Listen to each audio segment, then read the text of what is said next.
They laughed at her, mocked her, and thought she was nobody. But when she took off her coat, the truth left everyone frozen. Watch till the end, because this story will remind you. Never judge anyone by how they look. Life has a way of turning tables when pride walks in. The morning started like any other inside the downtown precinct. Phones ringing, boots stomping, and officers laughing over half-warm coffee. But the moment the glass doors slid open, the noise faded. A woman stepped in. She wore a long tan coat that brushed against her ankles, her silver hair neatly tied back, and her eyes sharp. Calm. The kind of calm that didn't belong in a room full of chaos. "Can I help you, ma'am?" Officer Daniels called out, half distracted, half smirking. He looked her up and down. No uniform, no ID badge, just a plain envelope in her hand. "This isn't the lost and found." A few others chuckled. She didn't answer. She just scanned the room slowly. Every desk, every badge, every face. The silence grew uncomfortable. "Ma'am, you're standing in a restricted area." Another officer barked, louder this time. "If you're lost, the public help desk is downstairs." The woman gave a small nod. "I'm exactly where I need to be." Her voice was calm, but carried a weight that made a few heads turn. Her eyes landed on a photo wall, rows of officers posing proudly in uniform. She studied one frame longer than the rest. Her lip quivered for just a second, then she straightened up. "Whatever," Daniels muttered. "Some people think walking in here makes them important." The woman said nothing. She just set the envelope on the front desk, neatly, deliberately, and looked at him. "If only you knew," she whispered under her breath.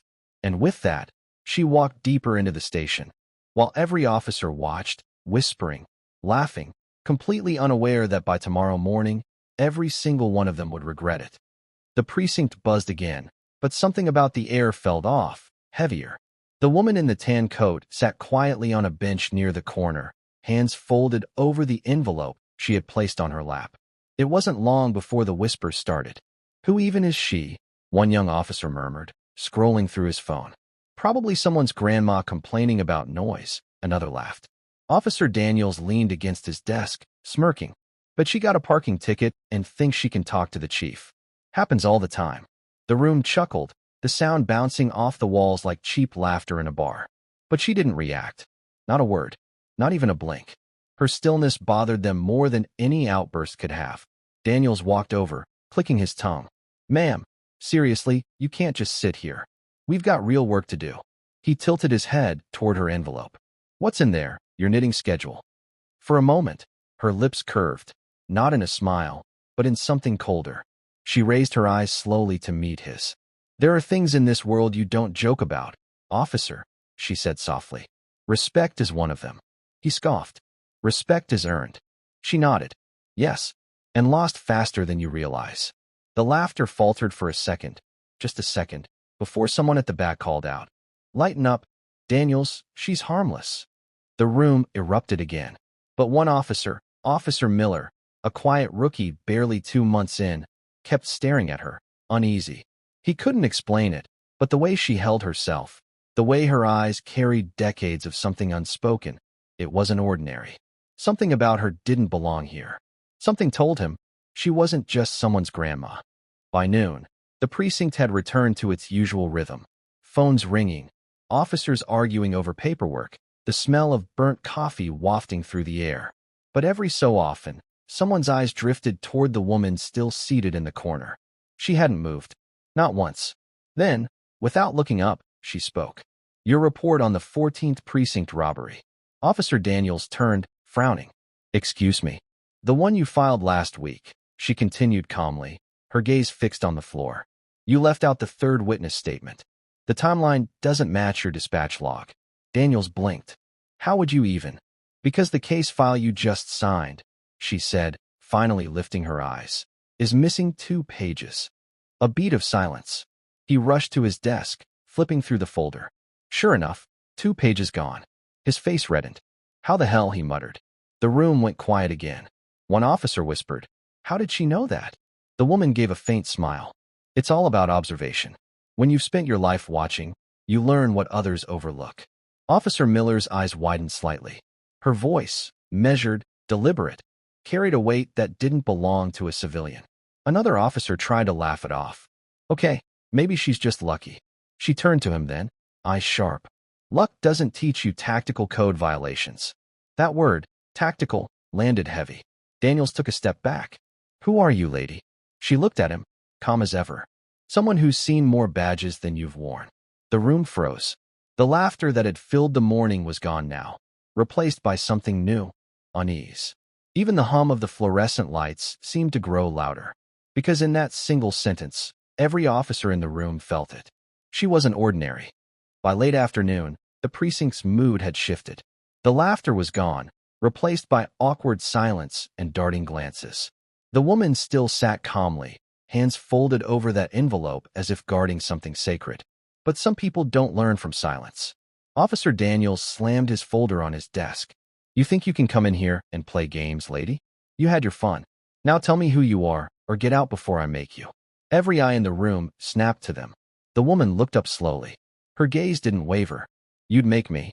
Daniels chuckled, the kind of laugh that masks insecurity. That's right. You're on police property. You don't belong here. She stood up. Not fast, not loud, just deliberate. Every motion so measured it felt like choreography. When she finally faced him, the height difference didn't matter. She stood straighter, taller somehow. Her voice dropped. Do you know what it feels like to hold the line when everything around you burns, officer? He blinked. What? To make decisions that cost lives. To write reports that rewrite history. To carry the weight of people who never made it home. Her tone wasn't angry. It was mournful, and that hurt more than rage ever could. The room went dead silent. Even the rookies stopped typing. Daniels forced a laugh to break the tension. Lady, you sound like you've watched too many war movies. She just looked at him, that cold, knowing stare again. Then softly, no, I lived them. He froze. The sound of her words seemed to echo off the walls. The younger officers looked around, confused but shaken. Officer Miller swallowed hard, a realization starting to form. Something inside him whispered, she's not just anybody. After her last words, I lived them. The room fell into a silence that even the buzzing lights couldn't break. No one dared move. Even Officer Daniels, the loudest voice moments ago, stood frozen in place, the weight of her gaze pressing down on him like an invisible hand. The woman didn't gloat. She didn't argue. She just turned away, her coat whispering against the tile as she walked toward the far end of the room. Every step sounded louder than it should have. Click, click, click. She paused near a framed flag mounted on the wall, the department's emblem surrounded by medals of fallen officers. Her hand brushed gently against the glass. You ever lose someone in the line of duty, Officer Daniels? She asked quietly, without turning around. He hesitated. Yes. Then you should know, she murmured. Disrespect stains more than reputation. It stains the uniform itself. Her words weren't a threat. They were a reckoning. Daniels swallowed hard. His arrogance began to falter under something deeper, shame. Officer Miller, from his desk, whispered to another rookie. She talks like command. Like she's seen everything. Someone else murmured. Why hasn't the chief come out yet? Doesn't he know who she is? The woman turned, eyes flickering toward the closed office door at the end of the hall. A small, knowing smile crossed her face, just enough for the rookies to notice. She knows something, Miller whispered. Then she spoke, her voice low but firm. Respect isn't earned by power. It's remembered through sacrifice. The room went cold. The laughter that once filled it had vanished. In its place hung a heavy, choking silence, the kind that comes before the truth finally hits. The glass doors at the far end of the precinct suddenly opened with a hiss. All heads turned. Footsteps, measured, heavy, deliberate, echoed down the hallway. The officers straightened instinctively, their training kicking in. Only one person walked like that here. Chief Raymond Ellis, a man of reputation and iron discipline, known for his cold eyes and precise orders. When he entered, even the air seemed to hold its breath. But this time, it wasn't his authority that silenced the room, it was his expression. He stopped mid-step when he saw her. The woman in the tan coat turned slowly to meet his gaze. For a split second, the chief, a man who'd stared down riots and gunfire, looked uncertain. The officers exchanged glances. Daniels frowned. Chief. Ellis didn't answer. His jaw tightened, his hand hovering over his belt. Then, without a word, he took off his hat. Ma'am, he said quietly. Every officer froze. The word hung in the air like a crack of thunder. Daniels blinked. Wait, what did he just? The chief took a step closer. It's been a long time, he said softly, almost respectfully. We weren't expecting you this soon. The woman gave a faint smile. I wasn't expecting the welcome party either. A few nervous laughs tried to escape from the back, but no one dared move. Chief, who is she? Daniels asked, his voice suddenly smaller. Ellis looked around the room, his tone turning steel. Someone you owe a lot more respect to than you've shown. The officers went rigid. The chief nodded toward her. Major, if you'd like to continue this in private. She raised a hand. No, they should hear this. And with that, she began to unbutton her coat. The room stood frozen as the woman's fingers reached for the buttons of her coat. Each click echoed like thunder in the silent precinct. 1, 2, 3. The coat loosened, falling open just enough for the fluorescent lights to glint off what was underneath, the shimmer of metals. She shrugged the coat off her shoulders, letting it slide to her elbows, revealing a crisp navy blue uniform beneath, adorned with ribbons, stars, and insignias that told a lifetime of service. Her nameplate gleamed, Major General Evelyn Carter, U.S. Army, Ret. For a heartbeat, no one breathed. Officer Daniels stumbled a step back. You're military? Her gaze cut through him like glass. Not just military. Command. The chief stepped forward, his tone solemn. Major General Carter led the joint operation during the Ridgefield hostage crisis. She's a decorated veteran, 3 tours overseas, 2 presidential medals, and the woman who trained half of this city's tactical division before most of you even wore a badge. The words hit like a tidal wave. Daniel's smirk vanished. The younger officers looked at one another, wide-eyed, shame flooding their faces. Evelyn took a slow breath, scanning each of them. When I walked in, you saw an old woman. You saw wrinkles in a coat. You didn't see the years of sacrifice or the soldiers buried under my command. You saw what you wanted to see. She stepped closer to Daniels, her voice trembling, not from anger, but from deep, controlled emotion. And that's why good people die under bad leadership. Her coat fell to the floor with a soft thud. The sound felt heavier than a gunshot. No one moved. No one dared to. No one moved. The only sound was the slow hum of the air conditioner and the faint, trembling creak of Officer Daniels' chair as he sank back down, staring at the woman he had mocked just hours ago. Major General Evelyn Carter stood at the center of the room, not proud, not angry, just still. The way people stand when they've carried more than most could ever bear. Her coat lay at her feet, its fabric catching the light. Every thread of it felt sacred now. The chief cleared his throat quietly. At ease, he murmured, though no one had even realized they were holding their breath. Officer Miller stood first, his voice soft. Ma'am, I'm sorry. We didn't know. Evelyn turned toward him, her expression gentler. You weren't supposed to. Respect shouldn't depend on knowing someone's title. Her words hung in the air, sinking deep. One by one, the others lowered their heads. Even Daniels, red-faced and trembling, couldn't meet her eyes. I didn't mean, he started. She held up a hand. Intentions are easy. Integrity is harder. The weight of her calmness was unbearable. She wasn't here to humiliate them. She was teaching them something they'd never forget. Finally, she bent down, picked up her coat, and folded it carefully over her arm. A uniform doesn't make you honorable. The heart beneath it does. Her eyes drifted to the photo wall again, the one with the officers and their medals. You all wear badges. I wore a different kind. But both carry the same truth. If you can't respect a stranger, you don't deserve the power that comes with the badge. A silence deeper than guilt filled the room. The kind that doesn't ask for forgiveness, it demands change.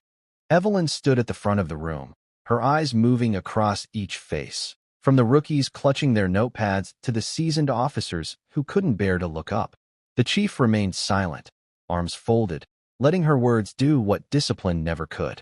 She took a breath, steady and slow. You all took an oath, to protect, to serve, and to honor that badge on your chest. But respect isn't just for the people who wear a uniform. It's for every human being who walks through that door. Her voice didn't rise, it didn't need to. It carried the kind of power born from truth, not authority. You think strength is barking orders or flashing your badge? She continued. Strength is restraint. It's compassion when you have every reason not to show it. It's remembering that power without humility turns you into the very thing you swore to fight against. Officer Daniels lowered his head, eyes glassy. Miller blinked back tears he didn't expect to shed. Evelyn glanced toward the flag mounted on the wall. I've buried soldiers who never made it home. I've seen people give their lives for others they didn't even know. Respect, her voice cracked slightly, is the one thing that outlives us all. She turned back toward the officers. Don't let this badge make you blind. Let it make you better. The room stood still. Then, slowly, one by one, the officers rose from their seats. Not because they were ordered to, but because they had to. Every one of them saluted her. And for the first time that day, Evelyn Carter smiled.